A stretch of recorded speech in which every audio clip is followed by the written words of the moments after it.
afternoon, viewers. So we are studying enzymes and we have finished Michaelis-Menten equations, Lineweaver-Burke equations and more about enzymes. So this is the time we will discuss about inhibition of enzymes or enzyme inhibition. Why inhibition is important?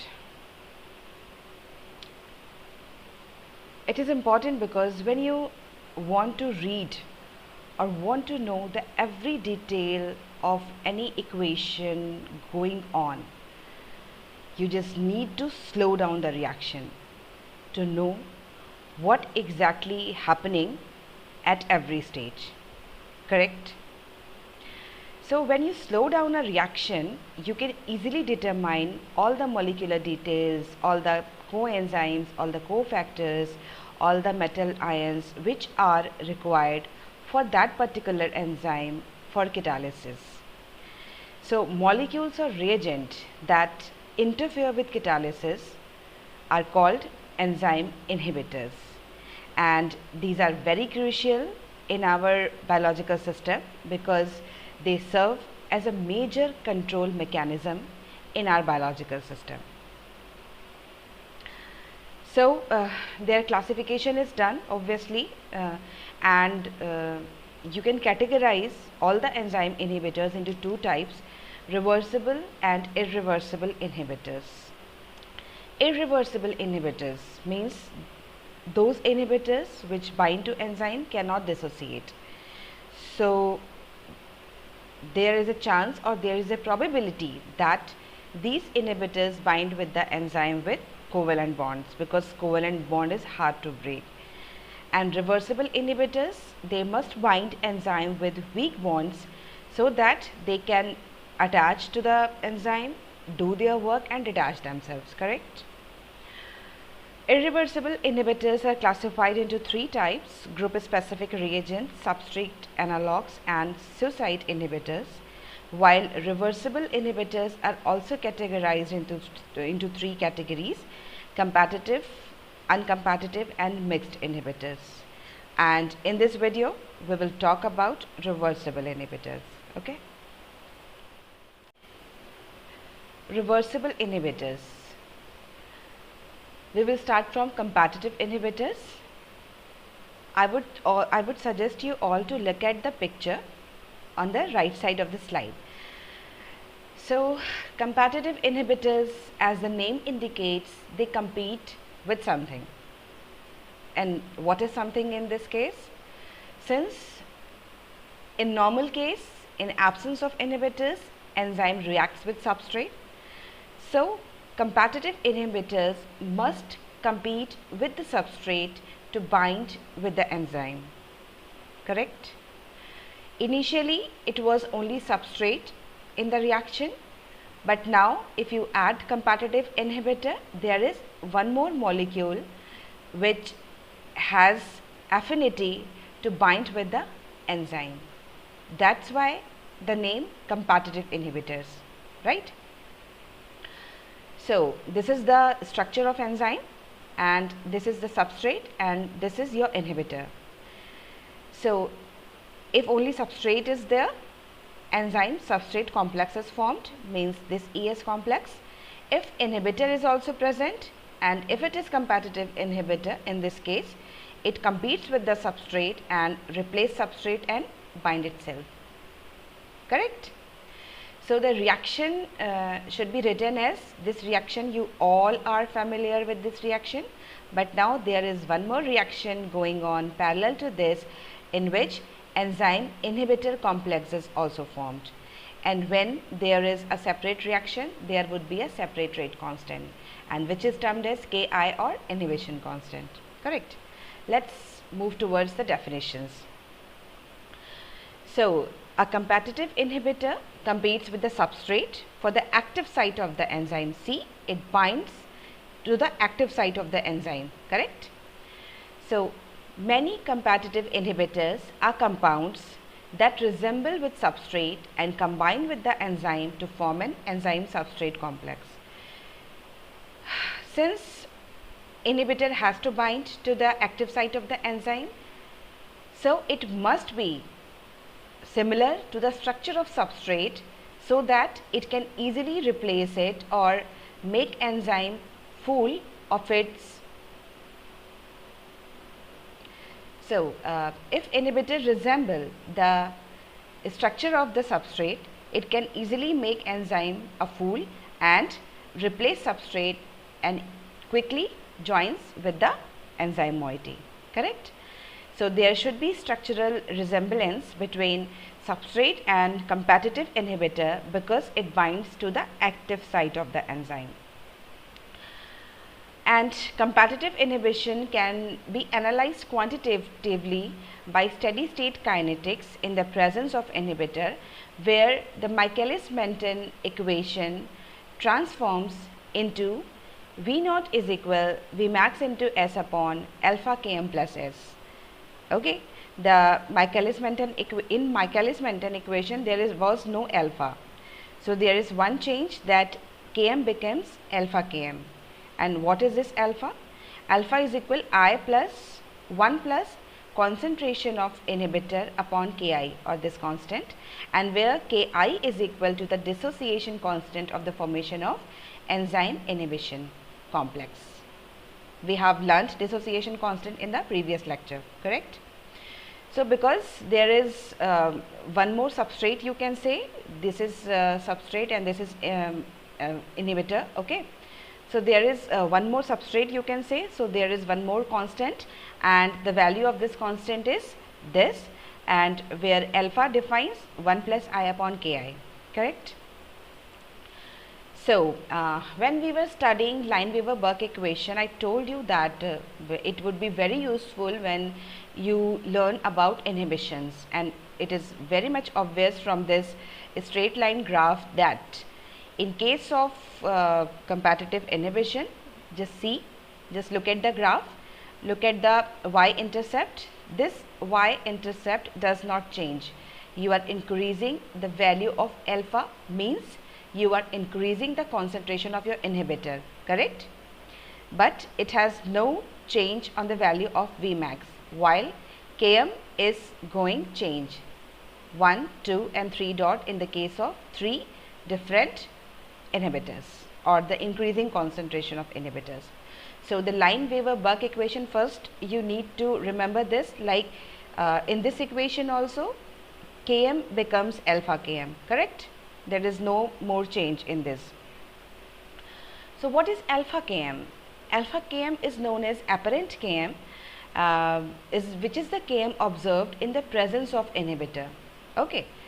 So in case of any enzyme inhibition you study, the Km becomes apparent Km and it becomes alpha Km, correct. So as you can see that 1 upon Km decreases, and if 1 upon Km decreases means Km increases, correct, the reciprocal is true. So the Km increases but Vmax remains normal or without any effect. Why so? Just because this inhibitor competes with substrate, so you can overcome this inhibition by increasing the concentration of substrate. Got it? Means when you increase the concentration of substrate in the presence of competitive inhibitor, inhibitor has less chance to bind with the enzyme, okay. So competitive inhibition can be overcome by increasing the concentration of substrate, and that's why there is a probability of inhibitor to bind with the enzyme becomes very low and the reaction will exhibit a normal Vmax. That's why there is no change in the value of 1 upon Vmax in this plot. Got it? Since the inhibitor binds reversibly to the enzyme, it can be overcome by adding more substrate. Got it? And value of Vmax is seen in both the cases, in presence of competitive inhibitor or in the absence of competitive inhibitor. So always keep in your mind, not just remember that Vmax remains normal or Km increases. Okay, Km increases means the affinity of enzyme towards its substrate decrease. Got it? Km is the measure of affinity of enzyme towards substrate, and high Km means low affinity to substrate. Just because there is an inhibitor and inhibitor resembles the structure of the substrate, so enzyme can also bind to the inhibitor as well. That's why the affinity of enzyme to bind with substrate becomes low, and this is the reason why Km increases. Got it? So let's move towards another or second type of inhibition, that is uncompetitive inhibition. See, the name or the title tells almost everything about the inhibition type. Uncompetitive means there is no competition. No competition means in this type of inhibition, the inhibitor does not interfere with the binding of substrate to the enzyme. Correct? So how inhibition takes place?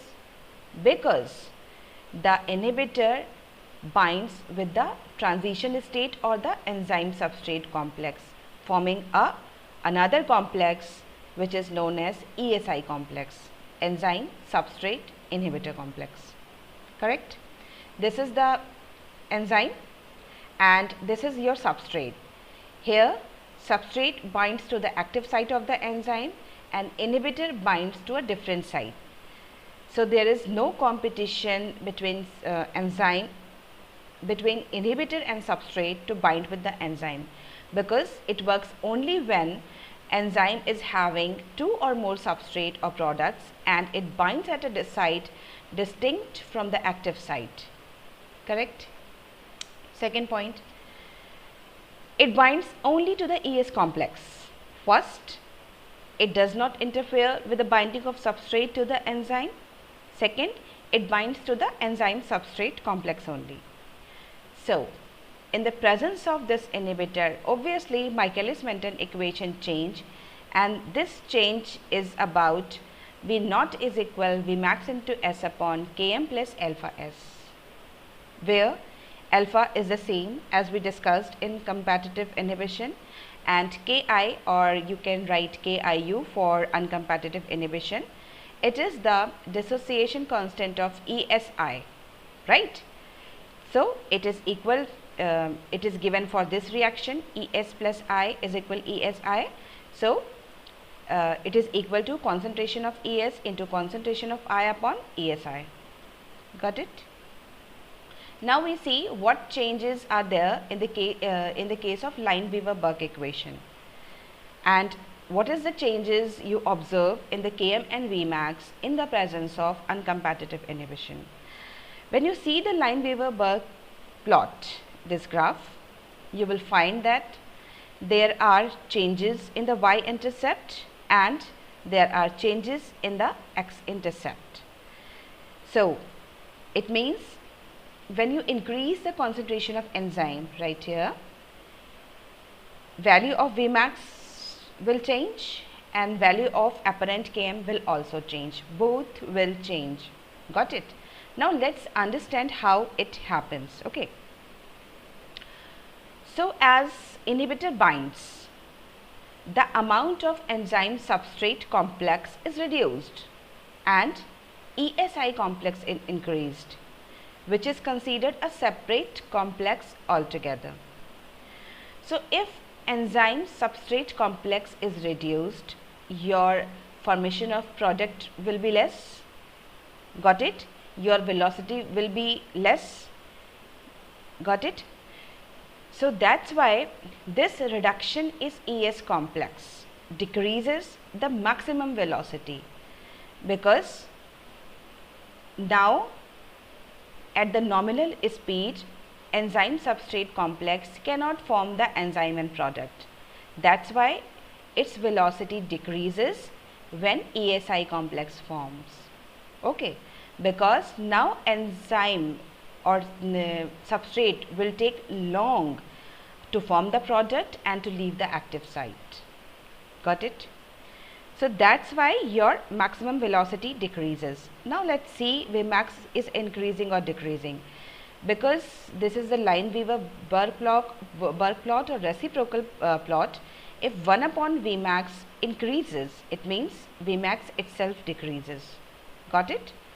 So, by the concept, we found that maximum velocity should decrease, and here in this graph, we found that our observation or our concept is correct. Got it? Next. In chemistry, you must have learnt about Le-Chatelier's principle. What is it? It is the principle which states that when a system experiences a disturbance, it will respond to restore a new equilibrium state. Just like our body has homeostasis or a buffer system in which it can maintain its property if any minor change is applied. Same as in the case of chemical reaction, if a chemical reaction disturbs in a system, the system itself restore a new equilibrium state. So, here in the case of any type of inhibition or in uncompetitive inhibition, obviously disturbance comes in the form of inhibitor. So, Le-Chatelier principle opposes this decrease and system will attempt to make up the loss of enzyme substrate complex. So, more free enzyme is converted to the ES form. See, when you mix inhibitor in with the enzyme substrate complex, means when uncompetitive inhibitor comes, ESI complex forms. Okay, means concentration of ES complex reduced, correct? But the system tries to maintain the loss of ES and it cannot dissociate inhibitor from the enzyme substrate complex. So, what the system can do? It increases the portion of the enzyme or the number of the enzyme which interact with substrate to form enzyme substrate complex. Means the system increases the concentration of enzyme substrate complex by giving more enzyme to interact with more substrate to form enzyme substrate complex, and that's why ES increases overall, correct? So, an increase in ES generally indicates that enzyme has high degree of affinity for its substrate, because you are increasing the concentration of ES, means more enzyme is interacting with more substrate. That's why if the affinity increases, it means Km decreases. Got it? So, apparent Km becomes low, and this is what we can see from this graph, that this Km values becomes low when you increase the concentration of inhibitor. Okay. So, try to remember everything on the basis of concept, not just memorize that Km becomes low in this case, Km becomes high in that case. No, try to remember the concept behind it. Got it? Now, we will move towards the third type, or the non-competitive or mixed inhibition.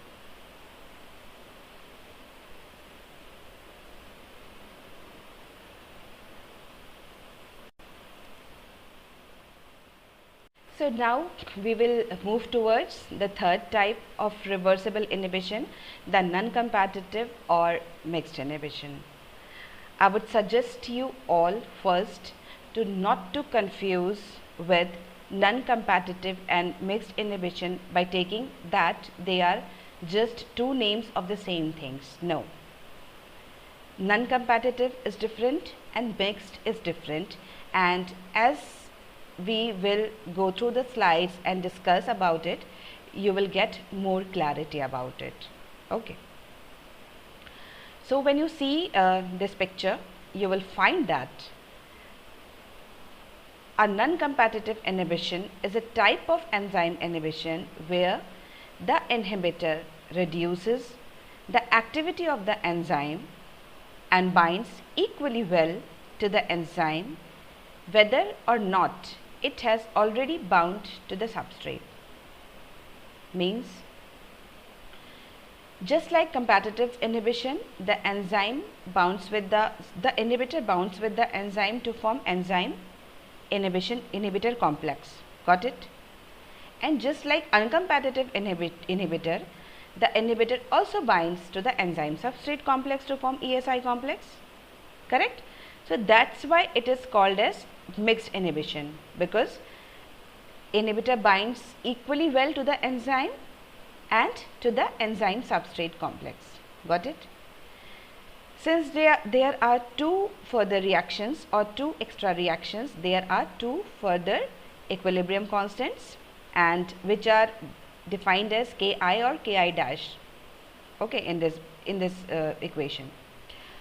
This is the enzyme, this is your substrate. Substrate comes and bind to the enzyme. Now inhibitor comes and bind with the enzyme substrate complex, and this is the enzyme, this is your inhibitor, and inhibitor comes and bind to the enzyme, forming EI complex. So you can see that in this case also inhibitor binds not to the site where substrate binds, or not to the active site, rather at a distinct site from the active site, just like your uncompetitive inhibition. So a mixed inhibitor also binds to a site other than an active site, but binds to either E or to the ES complex, and it is very clear to you. Now, a special case observed in which the dissociation constants of I for E and ES are the same, means when Ki, the value of Ki becomes equal to the value of Ki dash, especially in this case, this inhibition is called as non-competitive inhibition. Got it? It can be possible that the values of these two constants becomes equal. So we will define as when alpha is equal alpha dash, and we will see in the next slide the modification in the Michaelis-Menten equation. So the inhibitor has equal affinity for the enzyme and the enzyme substrate complex when Ki becomes equal to the Ki dash. Okay. Now, but mostly these values are different, and a more complex pattern arises when a single inhibitor hinders the binding of substrate and decreases the turnover of the enzyme, and this is called as mixed inhibition. Simply, when Ki is equal to the Ki dash, you can term this non-competitive inhibition, and when the values are different, you can term it mixed inhibition. Now let's see the changes in the Lineweaver bug plot by first watching the changes in the Michaelis-Menten equation. Here, this equation transform into Vmax into S upon alpha Km plus alpha dash S, where alpha is this, alpha dash is this, because two extra reactions, two extra constants, two extra apparent values. Got it? Now let's do some experiment, right? Now let's see that when you increase the concentration of substrate, what can happen. So at very high concentration of substrate in this equation, when this concentration is very high, you can ignore alpha Km, and in this case you will found that Vmax will equal to Vmax upon alpha dash, because you are ignoring this value, and concentration of substrate will be cancelled by the lower concentration of substrate. So Vmax is equal to Vmax upon alpha dash. And for all reversible inhibitors, you can memorize this equation, that Vmax is equal Vmax upon alpha dash. For all reversible inhibitors, just memorize Vmax is equal Vmax upon alpha dash. But for competitive inhibitor, the value of alpha dash is equal to 1. That's why Vmax remains unchanged in the case of competitive inhibitor. Let's move towards the graph. You are increasing the concentration of inhibitor, and what you see that the value of Km here changes, and the value of y-intercept also here changes. Correct? So the Km is the concentration of substrate at which you reach half of the maximum velocity. But in case it would be Vmax upon 2 alpha dash, because Vmax is equal Vmax upon alpha dash when you're increasing the concentration of substrate. So this condition is met when concentration of substrate is equal to alpha Km upon alpha dash. Just take a pen and paper and play with the equation. Just put it the values which are written here, and you will find that when you find the concentration of substrate from this equation by ignoring this, you will find that the concentration of substrate becomes equal to alpha Km upon alpha dash. Thus apparent Km is equal to, because Km is the concentration of S when you reach the half of the maximum velocity. So Km or apparent Km will equal to the alpha Km upon alpha dash. Got it? Okay. So alpha is 1 for uncompetitive inhibition. This value is 1 for uncompetitive inhibition, because in uncompetitive inhibition we studied that apparent Km is equal Km upon alpha dash. Good. And alpha dash is equal 1 for competitive inhibition. Okay. So by just remembering this equation, if you forget every equation of competitive and non-competitive inhibition, and if you remember only this equation, by remembering the value of alpha and alpha dash, you can easily find out that what are the values in the case of competitive, uncompetitive and mixed inhibition. Correct? So now let's see that adding more substrate, we have added more substrate in this inhibitor. So adding more substrate does not have any effect on non-competitive inhibition. So if you add more substrate, you found that it doesn't have any effect on non-competitive inhibition. So Km remains unchanged in non-competitive inhibition. Why it has no change in the Km? Because this inhibitor can also bind to the enzyme substrate complex. Without disturbing the substrate, it can bind to the enzyme substrate complex. So this inhibitor does not alter the binding of substrate to the enzyme. That's why Km remains unchanged in non-competitive inhibition. Okay. But a mixed inhibitor on the other hand affects both Km and Vmax, and it decreases both the values. And this is the plot of your mixed inhibitor, where the Vmax decreases by Vmax by alpha dash and apparent Km decreases by alpha Km upon alpha dash. Got it? So there is very fine or minute difference between non-competitive and mixed inhibition, and you need to clear the concept regarding it. Okay. So this is for your easy memorization, the types of reversible inhibitors and where they bind. Competitive bind to the active site of the enzyme. Mixed or non-competitive bind to the allosteric site, and uncompetitive inhibitor bind to the enzyme substrate complex. Allosteric site means a site distinct from the active site of the enzyme. Correct?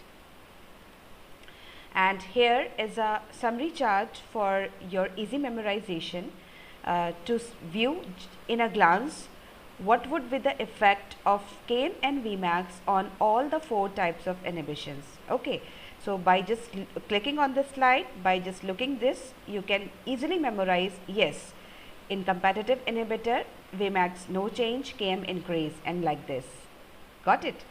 So keep revising and make sure to clear with the every concept, because enzyme inhibition is not an easy topic. So after a few weeks, I will upload a separate video on questions of inhibitions. Okay. Till then, keep revising and happy learning.